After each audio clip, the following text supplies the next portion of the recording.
ఆయన గుండెల్లో స్థానం ఉన్న తర్వాత ఆయన పక్కన నిలబడాలి. అది అవసరమైన మేరకు సరైన పరిస్థితులు వచ్చినప్పుడు ముందుకు తీసుకెళ్తాం, కలుస్తాం. అందుకే దశాబ్దం పాటు ఆయన కలవకపోయినా నేను ఎప్పుడు కూడా బాధ్యతలు మోసే ప్రతి ఒక్కరికి కూడా నేను అండగా ఉండాలని కోరుకునేవాడు. బరువు పెట్టకూడదు వాళ్ళకి. కనీసం కూర్చోబెట్టి ఒక ఫోన్ కాల్ కూడా చేయను. ఎందుకంటే మీకు అవసరమైతే ఒకటే చెప్తాను, మీకు అవసరమైతే నేను ఎప్పుడు ఉంటాను ఒక్క మాట చెప్పండి నాకు, నేను అండగా ఉంటానని చెప్తాను. నాకు అట్లా జన సైనికులు వీర మహిళలు బలంగా నిలబడిపోయారు. నాకు ఏం ఆశించలేదు, ఎవరు కూడా చిన్న పదవి ఆశించాల, ఏం ఆశించాల. వాళ్ళ కోరికల్లో మార్పుగా రావాలి, ఆ మార్పు కోసం మేము నిలబడాలి అని ఒక కట్టుదిట్టమైన ఆకాంక్ష తప్ప ఏ స్వార్థం లేదు. అలాగే మన నాయకులు కూడా, పోటీ చేయని నాయకులందరికీ కూడా పేరు పేరున మీ అందరికీ ధన్యవాదాలు తెలుపుకుంటా ఉన్నాను. నేను 21 సభ్యులు మొన్న పిఠాపురం సభలో కూడా చెప్తా ఉన్నాను. చిన్నప్పుడు మా టీచర్ చెప్తా ఉన్నాను, ఆయన బైబిల్లో ఎప్పుడన్నా ఆయన వెళ్ళే సిచ్యువేషన్కి వెళ్ళే టైంకి ఆవిడ ఏదో చదువుతూ ఉన్నారు, బైబిల్ చదువుతూ ఉన్నారు. ఆవిడ మాట్లాడేది ఏదో ఒక రోజు వెళ్తే ఏదో చదువుతూ ఉంటే నన్ను పిలిచి నువ్వు ఇది ఎన్నరా నీకు మంచిదని చెప్పారు. ఎందుకు చెప్పారు తెలియదు కానీ నిజంగా పనికి వచ్చింది నాకు. తనను తను తగ్గించుకున్నవాడు హెచ్చింపబడును, నీకు మంచిది అవుతురా నీకు. ఆ మాట ఏంటి నేను ఎప్పుడు అనుకునేవాడిని. అంటే మనం ఎంత సాధించినా తగ్గి ఉండడం చాలా అవసరం. అంటే ఏమీ లేని ఇస్తరాకి ఎగిరి పడుతూ ఉంటుంది, ఎగిరెగిరి పడుతుంది. అన్నీ ఉన్న ఇస్తరాకి చాలా నిండుగా ఉంటుంది.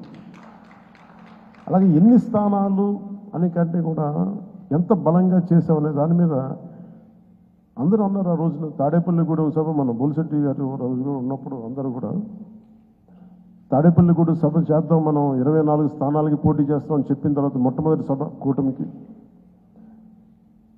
ఎప్పుడు వచ్చే ఉధృతి లేదు. ఆ రోజున అందరూ చెప్తారు, నాకేం తేడా కనిపించలేదు కానీ బట్ అందరికీ ఒకటే అనిపించింది, ఉధృతి లేదు, హుషారు లేదు, మీరు పాడు చేసిన నానా రకాలుగా మీ అందరికి అభిప్రాయాలు ఉన్నాయి. ఆ రోజు నేను దాన్ని తప్పని చెప్పట్లా.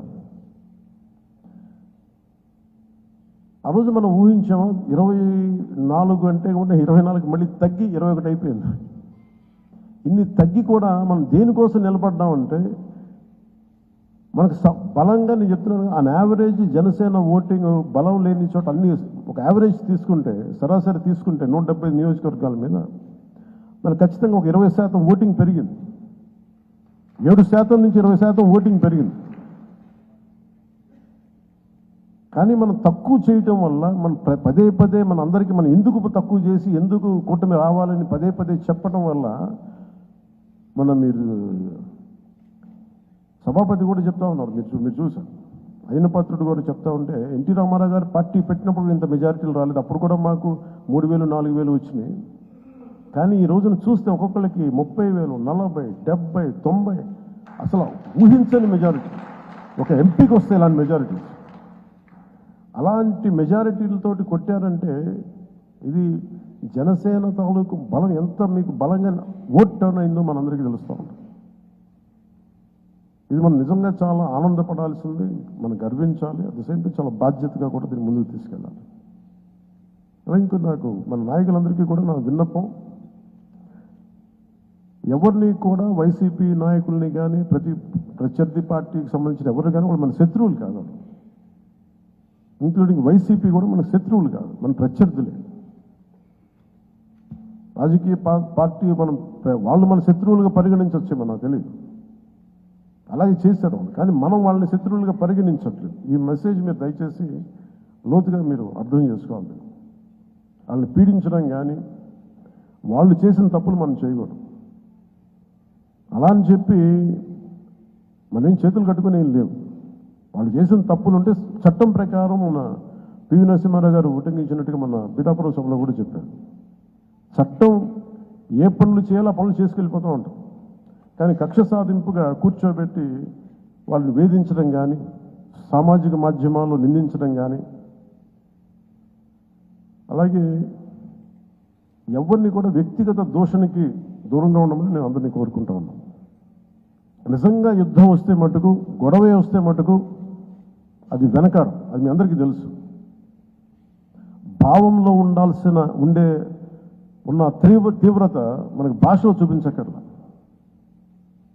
చాలా మర్యాదగా మాట్లాడదాం, అన్నీ చేద్దాం. కానీ మీరు అందుకు ఇందాక మనోహర్ గారు చెప్తున్నప్పుడు కూడా సబ్జెక్ట్ అవగాహన ఉన్నప్పుడు దానికి లాజిక్ అండ్ రేషనాలిటీ, దానికి రెటారిక్ యాడ్ అయినప్పుడు మేము తిరుగులేని ఆయుధం. దానికోసం తీవ్ర పదజాలం కానీ పరుష పదాలు కానీ మనం వాడాల్సిన అవసరం లేదు. అలాంటి భవిష్యత్తులో అలాంటి సమస్యలే వస్తే ఎప్పుడు మనకి పోరాటానికి సిద్ధంగా ఉన్న పార్టీ అది.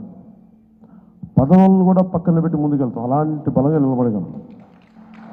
ఈ ప్రజాస్వామ్యాన్ని ఇప్పుడు ఈరోజు నేను రివ్యూస్ చేస్తూ ఉంటే ప్రతి చోట ఎంత అడ్డగోలుగా డబ్బులు ఖర్చు పెట్టేశారో, దోచేశారంటే పంచాయతీరాజ్ లెక్కలు చూస్తూ ఉంటే గుండె చెరువైపోతాం.